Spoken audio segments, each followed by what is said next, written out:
Hey there, baby smokers chugging. Trying to be quiet because Amy's working. So anyway, I promised earlier in the season that I would teach you guys how to make my baked beans. Now these baked beans are famous, and anybody that's ever had them has asked for thirds. So I wanted to show you because I can't give you a recipe. People ask me all the time. I'm one of these cooks that cook by eye. So I don't know measurements. I tell people if you want to see, I can show you how to make them, but I can't write down a recipe for you. So here's the start. We got beans in a pot soaking, and this is 2 pounds of beans, 1 bag. These are Great Northern. I use pintos. I use all kinds of different beans, but they have to be kind of medium or small size beans, and beans that get soft when you cook them. So these are Great Northern beans because they're what they had at the store during this quarantine time. And again, it's 2 pounds of dried beans. They are in 2 quarts of water and 1 tablespoon of baking soda, which is a softening agent. It changes the pH and it helps the skins and the beans get soft as they soak. It also is a component of the flavor of the beans. They won't really come out right if there's no baking soda in there because I use this water. I don't rinse the beans when I'm done soaking them. One of the steps we're going to take here is we're going to take our Hormel brand cured salt pork and we're going to chunk it up, and generally speaking what I do is I cut it about four times across the back to make 5 pieces, and I take those pieces and cut them up into 4 pieces each. So this is going to end up 20 cubes that thick. I leave that dimension whole. I'll show you what we got going in the pot. Okay, so here are the beans. Again, these are navy beans, and you can see by the foam here that I had a little boil over because I put the baking soda in there. They tend to foam up when you start cooking them. Generally speaking, what I'll do is I'll soak them overnight or an equivalent amount of time, 8 to 10 hours, and then cook them for about an hour by themselves with nothing in them. And then the next step after that would be to add the salt pork and cook them for another half hour, 45 minutes, an hour, whatever I feel like. And then I'm going to add the seasonings and dry ingredients and wet ingredients, and I'll show you that in the following steps. Okay, so all we're going to do is take the salt pork here and we're going to put it into the beans and give it a little stir.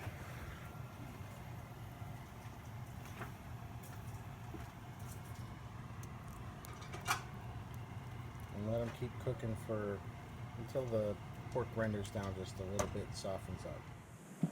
These are the ingredients that I use, and this is the measuring device that I use. You have brown sugar, light or dark, doesn't matter. It's your choice. I'm using dark here today.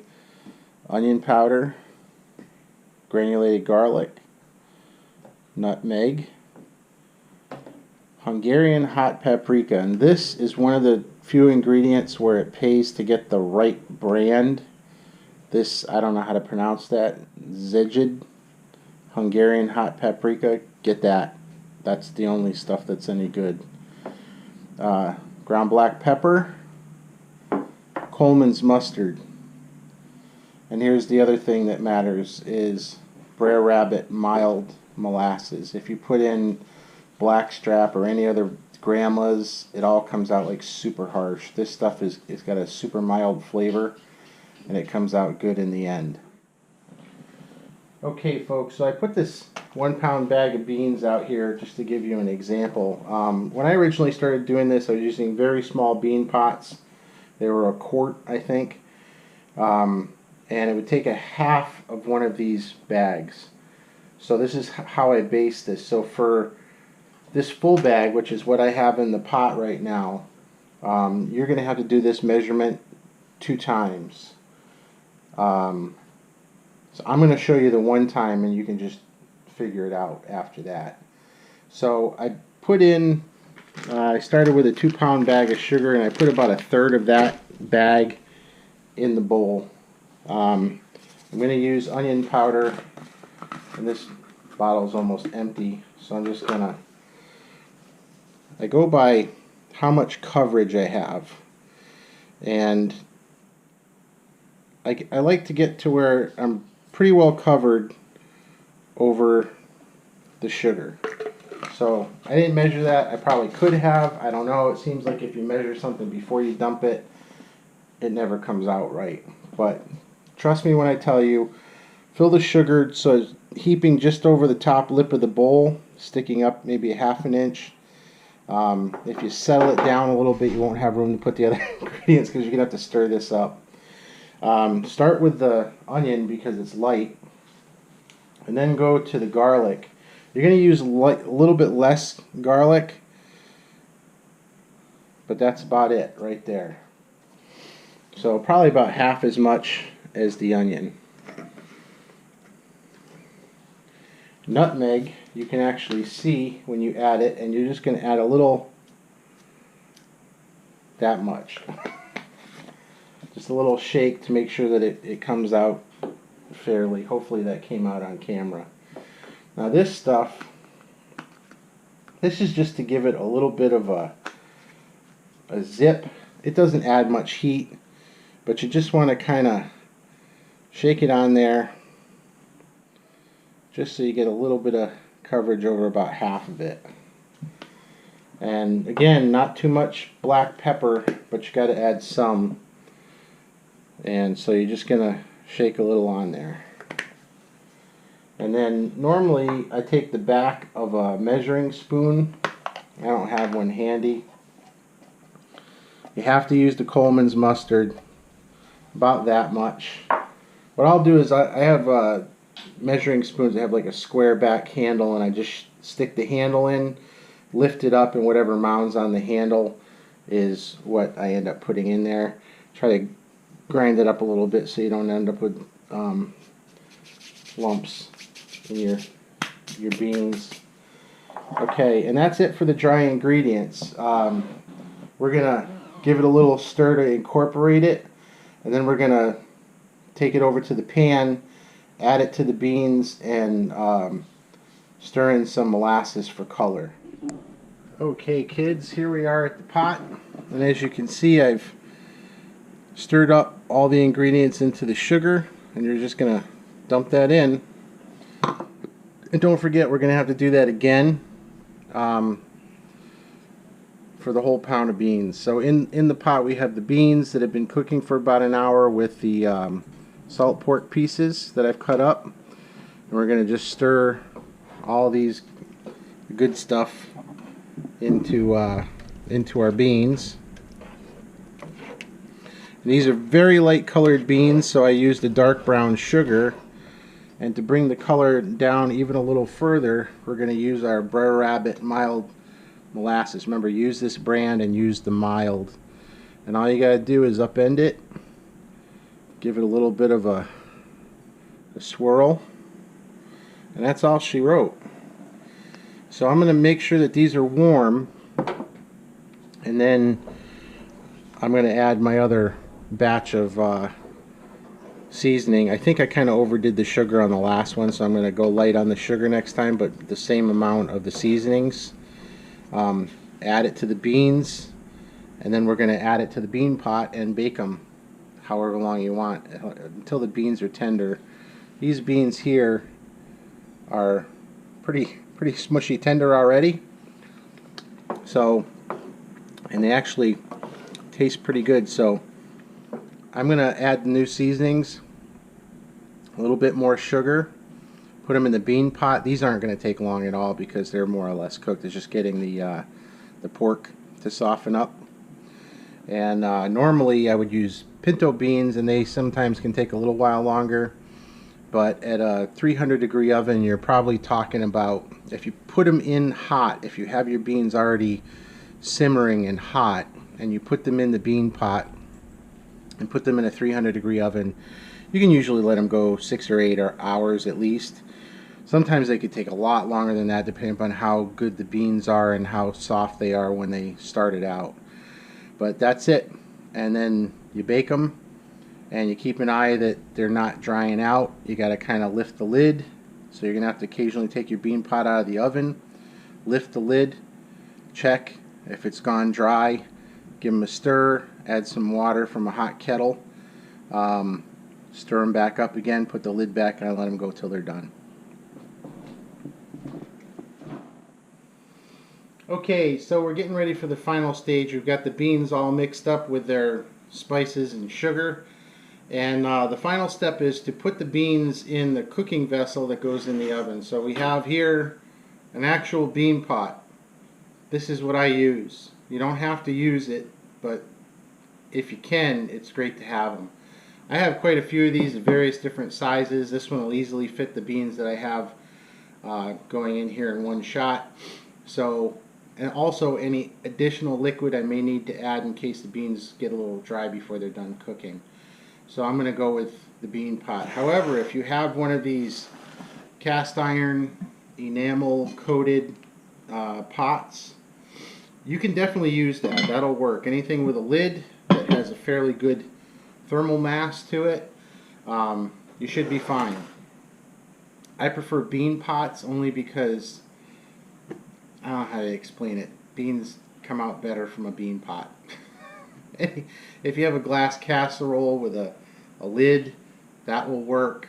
One of these cast iron pans. I wouldn't use uncoated cast iron. Don't use raw cast iron like a Dutch oven. I think that would probably not work because it's reactive. Can't attest to it. Never tried it, so my advice would be to skip it. If you're looking for a bean pot, you can buy them online. This is I don't know, a commercially available modern bean pot made in China, ordered off the internet. It's big size. My girlfriend got it for me for Christmas, and it's worked pretty good a couple of times. And it's the biggest one I have. I also have several smaller ones that are antiques, that are, you know, American bean pots. And if you scour the antique shops, you might be able to score yourself a really good deal. Just be very careful to find ones that are not cracked and have the lid intact. Generally speaking, they have a better fitting lid than the modern ones do, and they're better. So I've used them all to varying degrees of success, and usually the mistakes that I make are the things that make the beans not turn out right. So we'll be hoping that these beans turn out pretty good. I have a feeling they're going to be pretty mushy. I like my beans spreadable though, so no problem. So I'll give you a final picture of it when we're done with the video of how they turned out. Okay, peoples, this is the end to the baked beans video. So what I wanted to show you, these are cold now, so I wanted to show you what we're dealing with here. These darkened up pretty significantly, and that's mainly because of the the time spent cooking and condensing with all that molasses and brown sugar in there. You saw how light they were when they went in, and this is about as dark as these would get. If you use a darker bean, like a Roman bean or a pinto bean, they will come out much darker than this, even if you use light brown sugar and very little molasses. These were white beans, Great Northerns, and on the small side, so they got mushy pretty fast. So they have a little body. They do stand up. It's kind of hard to see the depth there, but that's about 3/4 inch deep. Let me serve a little more into the bowl here. And you can see they're pretty good and mushy, which is the way I like them. And the pork is still intact, but soft. So we'll see if we can dig up a little bit of that.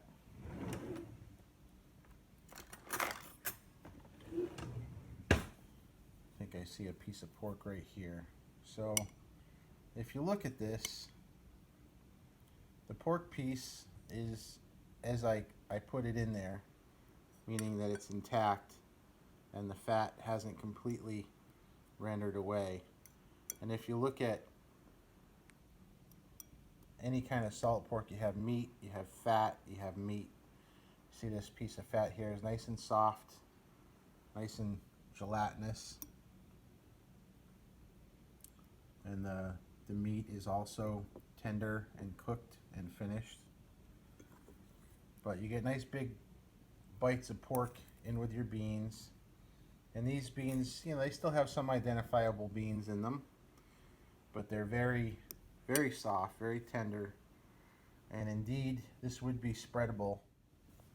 And a lot of people think that this sounds gross, but one of my favorite things to do is to make a bean sandwich. Find yourself a nice, nice soft roll or whatever, and a little bit of the whipped cream cheese, like Tempty, and a little bit of beans. Well, a lot of beans. Just a thin layer of cream cheese and some beans makes a damn good sandwich. Delicious. Give it a try. Let me know what you think. Okay, people. So there you have it. Now you know how to make beans from scratch, starting with dried beans. There's nothing like it. And I don't want to hear from all these people that say that they make baked beans when they're really just doctoring bushes or whatever. That's up to you if you want to do it that way, but it's so easy to make your own this way from scratch. And if you don't end up liking the flavor profile of my recipe, use it as a jumping off point and adjust it according to your own taste. Do something that makes it suit you. I've had a lot of success with this. It goes great on its own sandwiches. It goes fantastic on pulled pork. I'm not a huge fan of coleslaw, and as a consequence, I don't make coleslaw, and I get a lot of people that suggest, oh, you know, you should have coleslaw to go on this pulled pork sandwich whenever I'm making pulled pork for people. And I always tell them, throw a spoonful of those beans on there and let me know what you think of that. And they always come back and tell me how great it was, and wow, you know, that was lovely. Can I have another serving? So definitely give it a try, and try to make your own stuff from scratch. Your own rubs, your own sauces, your own beans, everything that you do. If you're using prepackaged stuff, it's good to get a taste of how things are done. But then, you know, use it as a jumping off point to make things your own and make things from scratch. It's a lot more cost effective, and you get things exactly the way that you want them. Smokers chugging, baby. You guys have a fantastic day.